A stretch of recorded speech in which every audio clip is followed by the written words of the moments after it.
Now, we had hoped to split this conversation into 2 weeks.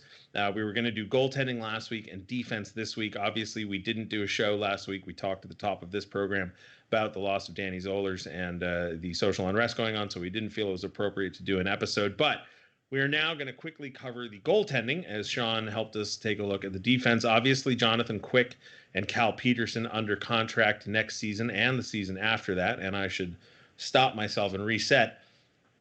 An NHL team is allowed 50 players under contract in any given season. That does not include players who have signed entry-level contracts but who are still playing in Major Junior if they are below a certain age. So, for example, just scrolling through the list here real quick, Rasmus Kupari, Samuel Fagemo, Aiden Dudas, Akil Thomas this year, even though they had signed entry-level contracts, their contracts slid, which pushed it back a season. But an NHL team is allowed 50 players under contract, and so it is important to keep track of how many contracts a team has and how many players are included in that. For example, Ontario this season signed Kevin Poulin to back up Matt Villalta after Jack Campbell was traded and Cal Peterson was promoted up to the Kings. Now, he is an unrestricted free agent at the end of this season.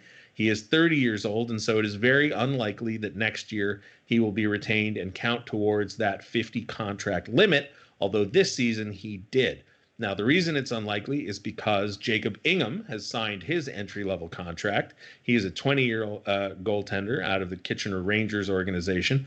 The Kings also have Matt Villalta and Jonathan Quick and Cal Peterson, as well as Cole Kaler, who is a restricted free agent at the end of this season. He's 22. He split his time between Ontario and the Fort Wayne Comets, of the ECHL. So those are the goalies under contract, but the Kings also have within the system, sorry, as I'm trying to pull it up here, Lukasz Parzik, as we mentioned earlier, David Rennick. Now, David Rennick is 22 and has not yet signed an entry-level contract, and Lukasz Parzik is 19, and he has also not yet signed an entry-level contract. No rush on Lukasz, but Rennick most likely will need to sign one soon. The reason I bring it all up is because there's only so many positions available for given players, not to mention the contract limit, and goaltending obviously is the least number of positions available. You have the 2 spots on the Kings, 2 spots on the Reign. You can have a couple guys marinating either at the NCAA level or in major juniors, or you have the ECHL option. But at the moment, the Kings have a ton of guys between the ages of 18 and 22, not a ton of spaces. So keep an eye on some decisions, like I said, whether Kevin Poulin is retained as an unrestricted free agent at the age of 30 or whether Cole Kaler comes back. He is a restricted free agent. And, of course, then there are any players that may wind up being taken in the draft. Now, Sean talked to us about Tobias Bjornfoot, Sean Dursey, Cale Clegg, and Mikey Anderson, but other players out there, Daniel Brickley, still under contract. Now, he played in Ontario this year. He is 25 with 1 more year left on his contract.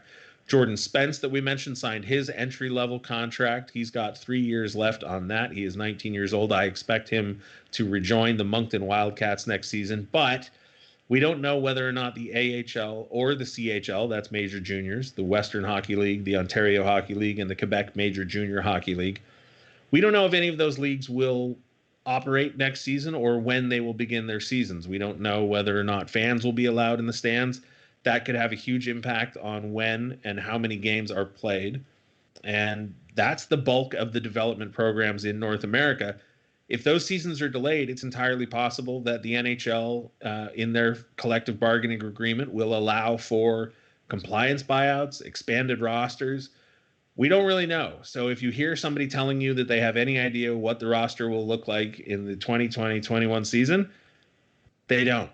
There's a lot of speculation, but there's a lot of questions that have to be answered before we start making informed guesses and informed speculation.